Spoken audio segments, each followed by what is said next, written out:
As we continue this series, which asks the question, doesn't anyone care? You'll not be surprised that we're going to talk for a few minutes about what has been considered one of the most important issues our Western world faces, and that's the issue of stress. What comes to your mind when I talk about stress? Christians are not exempt from everyday conflicts and problems that people face. Part of our difficulty is that we have such a negative take on the theme of stress that we forget that we all need certain levels of stimulation to perform tasks, to achieve our goals. However, when stress becomes extended or excessive, it becomes distress. Stress gets a lot of airspace today. Everybody seems to be suffering from it, dying from it, or saying they couldn't live without it. Is there more to it that we ought to explore? Is it a new name for an old problem? One of the most successful and helpful films of the latter 20th century, won several Oscars, including Best Picture and Best Actor for Dustin Hoffman, is the film Rain Man. Hoffman plays Raymond, corrupted into the name Rain Man. He has autism. It's often the case, possesses immense intellectual and memory powers. You can't help but be struck by the way Raymond arranges so many things in his life to keep his world together. Any deviation upsets him and his world comes apart. Similarly, stress can so impinge upon our lives that we become unstuck in the worst possible way. Life can feel it's ganging up on us and we say, I'm under a lot of stress. Trying to manage it in our own strength will beat us and leave us overwhelmed. From that starting point, I want you to hear the words of Peter, who said, cast all your anxiety on him because he cares for you. Peter writes about a theme that doesn't belong to one generation alone. Thomas à Kempis made a distinction between vain anxiety and the daily concerns that have to be faced.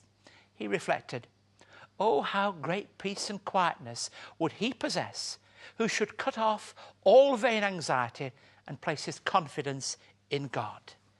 If we're to handle this disease of stress in relation to our faith and trust in God, we need to do a number of things. Firstly, we must recognize it. Just for a moment, try to dispense with some of the silly and unhelpful myths that exist about stress.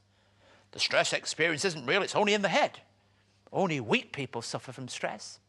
Everybody responds to stress in the same way. All you've got to do is sit down and relax.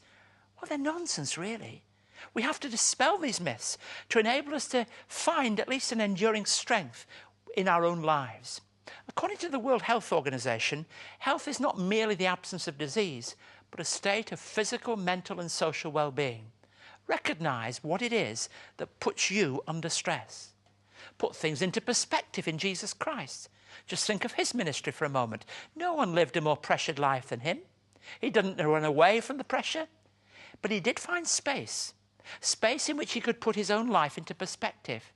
Now, if that's true of Jesus, how much more does it need to be true of us? I'm not saying all we have to do is think about God and everything will be fine. I do recall reading a book called Why Christians Crack Up, which I purchased for two reasons. Firstly, to understand the specific problems Christians face, and also to guard against it in my own life.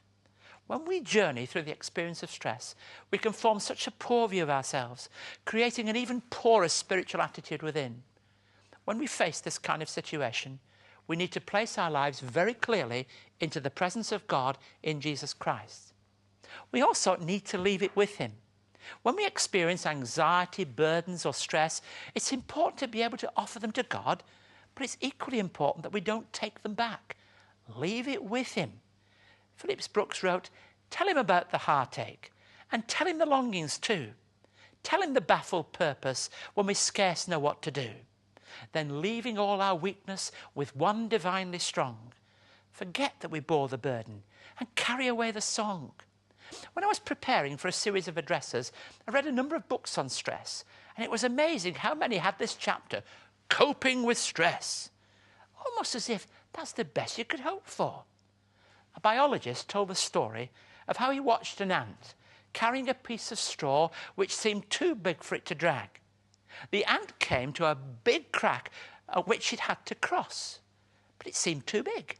It stood there for a time as though it were perplexed, and in the end put the straw across the crack and walked across it.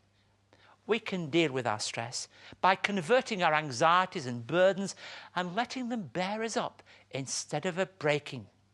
The key to it all is what Jesus Christ has done for you. He's the one you can trust. That's why Peter, who was living at a time when the early Christian community was under enormous pressure, could write, "Cast all your anxiety on him because he cares for you." We're always delighted to hear how people are responding to the invitation of Jesus today. And by all means, write to us wherever you are in the world. At Wesley Mission, P.O. Box A5555, Sydney South, NSW 1235, Australia, of course. Or you can email us at riseandshine@wesleymission.org.au.